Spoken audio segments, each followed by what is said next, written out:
16 বছরের নাবালিকাকে motor bike শেখানোর নাম করে এবং পরে ঘুরতে নিয়ে যাওয়ার নামে হোটেলে নিয়ে গিয়ে ধর্ষণ করার অভিযোগ উঠেছে ওই নাবালিকারই দুই বন্ধুর বিরুদ্ধে।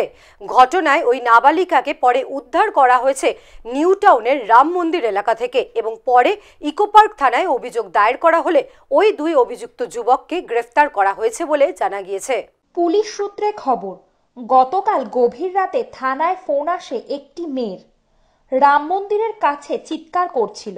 সেই শুনে পুলিশ গিয়ে তরুণীকে উদ্ধার করে এবং পুলিশকে সে জানায় তাকে তার পরিচিত দুই যুবক হোটেলে নিয়ে গিয়ে মাদক খাইয়ে ধর্ষণ করে।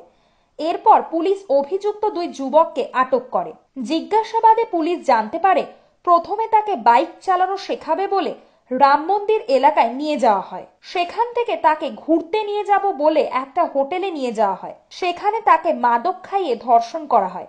এরপর তারা ওই তরুণীকে নিয়ে আবার রাম মন্দির এলাকায় এসে ছেড়ে দিয়ে চলে যায়। পুলিশ তল্লাশি চালিয়ে অভিযুক্ত যুবকদের আটক করেছে। রাতে অভিযোগের ভিত্তিতে গ্রেপ্তার করা হয় রোহিত নামে দুই যুবককে। পুলিশ সূত্রে খবর এরা পূর্ব পরিচিত এবং আজ ধৃতদের বারাসাত কোর্টে তোলা হবে বলে জানা গিয়েছে।